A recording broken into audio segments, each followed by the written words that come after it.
Hello, good morning, my children of 9th E and 9th F. In the last class, we completed the first part. Now we come to the second part. In second part, we come to know about Bismillah Khan, a Shehnai maestro who has achieved excellence in the field of Shehnai playing. He was awarded Bharat Ratna in 2001 in recognition of his contribution in the field of music. So both of these people we learned in the beginning itself, Evelyn Glennie and Bismillah Khan, are inspiring musicians who have motivated many people. So in the second part, first paragraph, the introductory part, there are many pictures are given of famous musicians. And you know very well about Shehnai. Shehnai is used to play mainly, the last picture you can see, in a wedding, a similar occasion or function. So, Ustad Bismillah Khan, the Shehnai maestro, is playing this instrument. The first paragraph we learn about the origin of this instrument and his childhood history, how he got interest in playing this musical instrument. First paragraph, Emperor Aurangzeb banned the playing of a musical instrument called pankhi in the royal residence, for it had a shrill unpleasant sound. During the time of Aurangzeb, Emperor Aurangzeb, he stopped the playing of a musical instrument called pankhi, P-U-N-G-I, panchi or pangi, he can pronounce. In the royal residence, in the court, they used to play. Royal residence, royal means the ruling of those Mughals and kings. For it had a shrill unpleasant sound. Why? He banned the playing of this musical instrument because it had a shrill, a high-pitched sound, unpleasant sound. Pankhi became the generic name for reeded noisemakers. Generic name, a name given to a class or a group as a whole. Those people who are talking a lot, noisemakers, we call them by this name, generic name. Few had thought that it would one day be revived.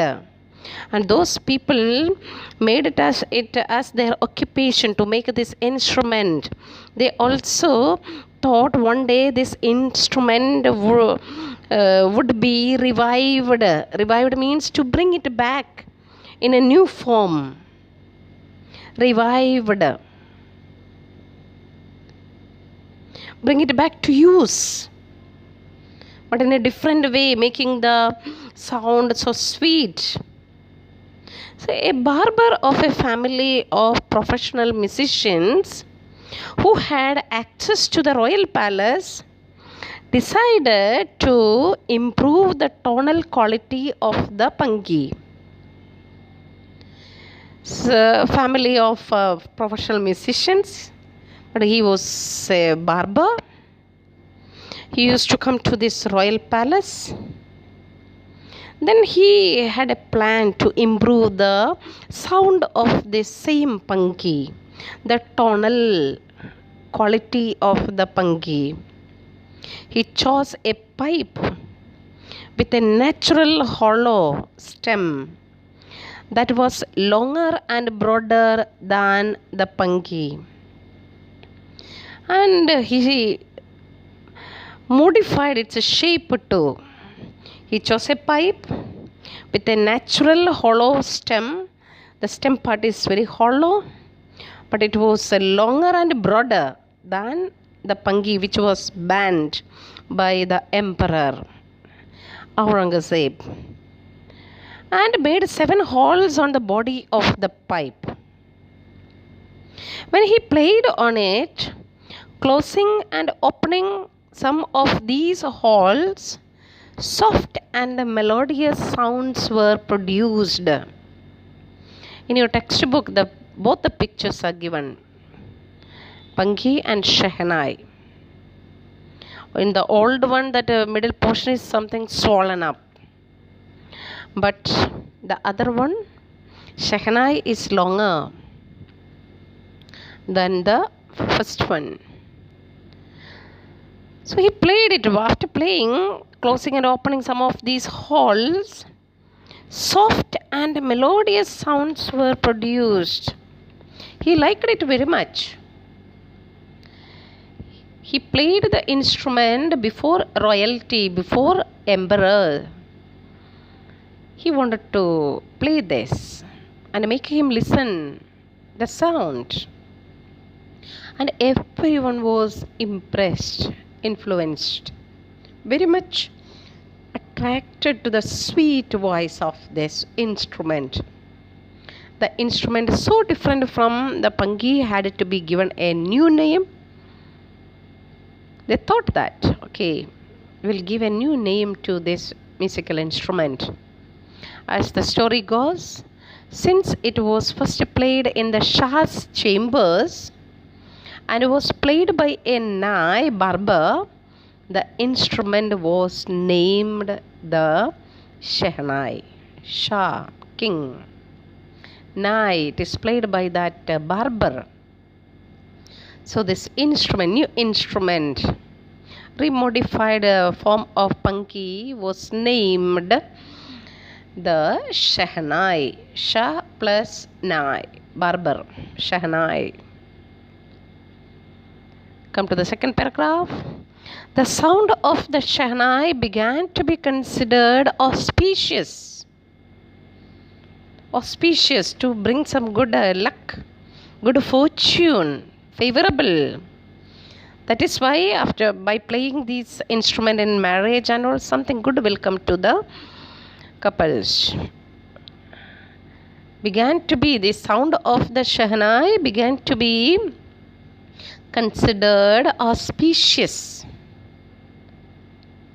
Considered, rethink, auspicious, to bring some good luck, good fortune.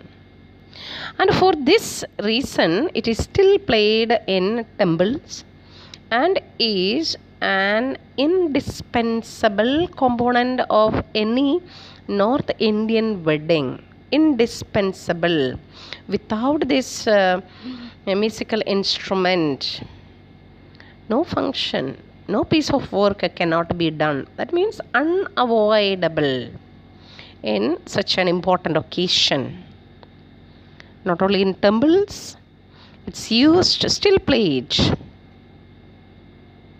And considered it as an indispensable component, part of any North Indian wedding.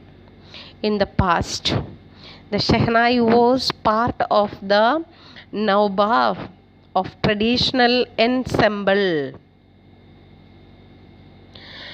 of 9 instruments found at the royal courts. Shehnai was part of the Naubat. Naubat means a group of traditional or a group of conventional musical instruments.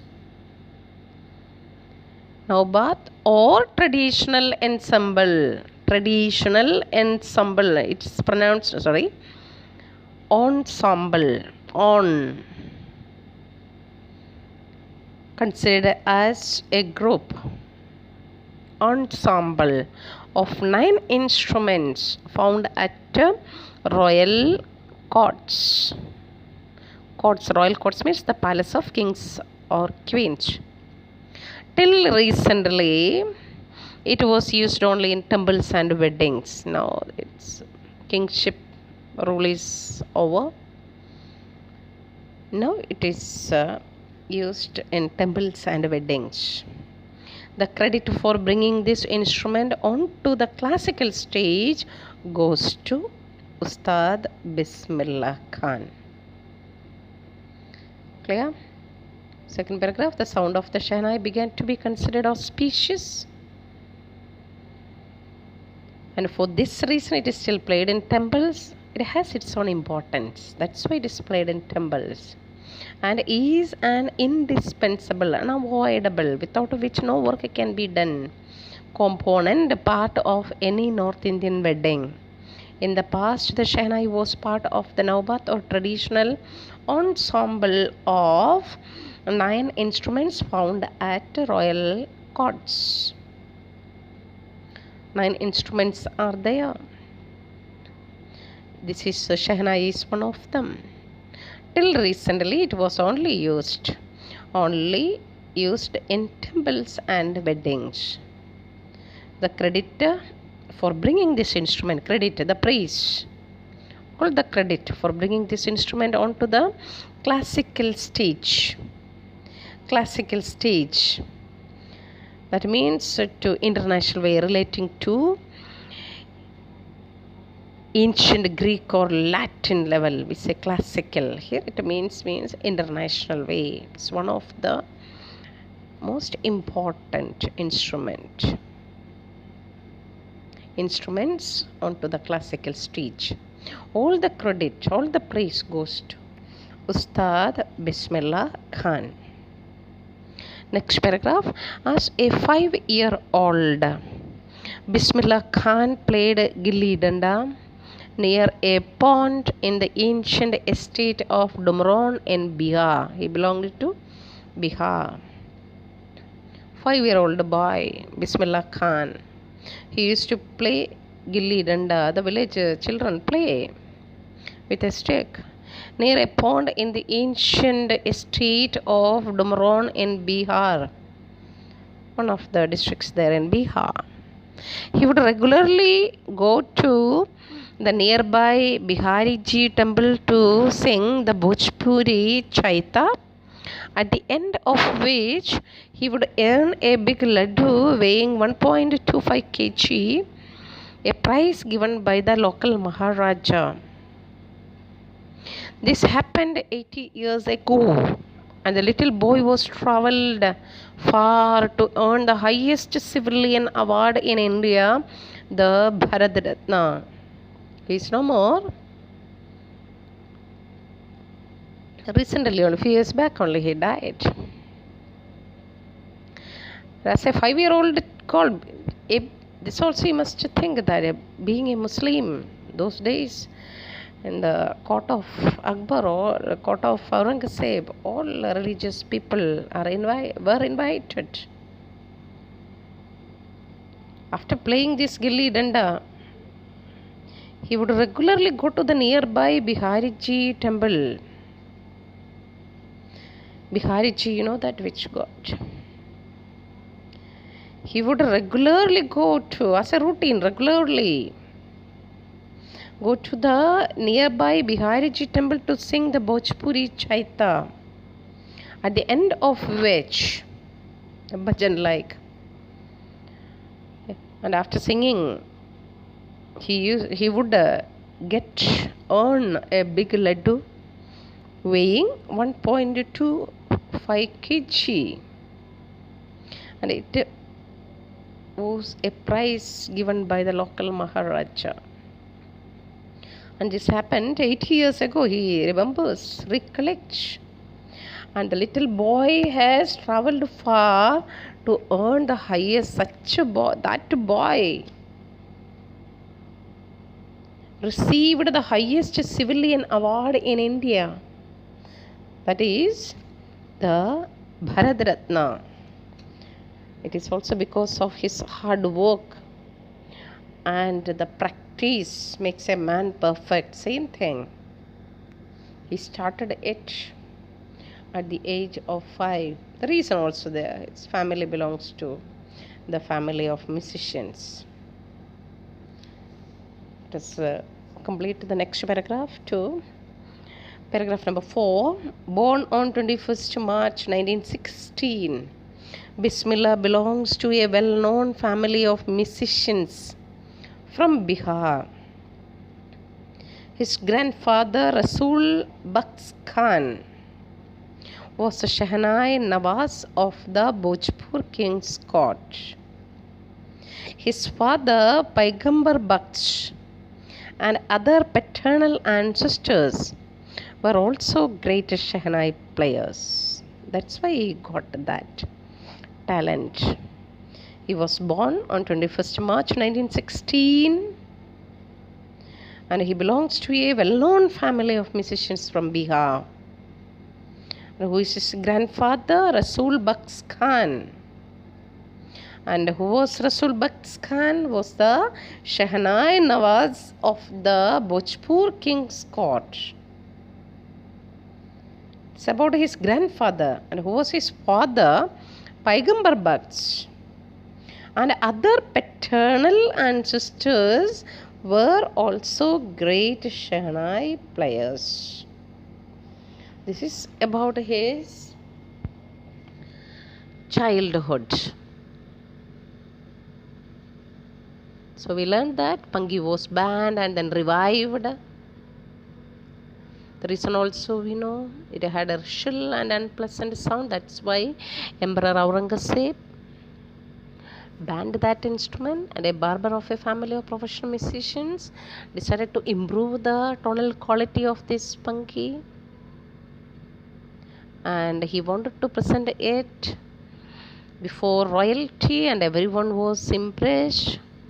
The instrument had to be given a new name as it was played by barber in front of Shah. This instrument got the name Shehnai, and Ustad Bismillah Khan brought Shehnai to the classical stage. It is considered as playing this instrument is considered as auspicious. Because of this reason, it is still played in temples, and it is an indispensable component, important part of any North Indian wedding. And it was in the past, it was part of the Naubhat or traditional ensemble. Ensemble means group of 9 instruments found at royal courts. And the credit goes for bringing this instrument into the classical stage goes to Ustad Bismillah Khan. And we learned in the next paragraph, music was there in Bismillah Khan's blood, because he belongs to a well-known family of musicians from Bihar. His grandfather, father, and other paternal ancestors were also great Shehnai players. This is for today. I repeat and say you again and again, read the chapter thoroughly. Each and every line is important. And vocabulary. Learn new words. Whatever new words come to you, come across, study them thoroughly. Okay? Hope you all are fine. May God bless us. Keep yourself healthy and safe. Thank you.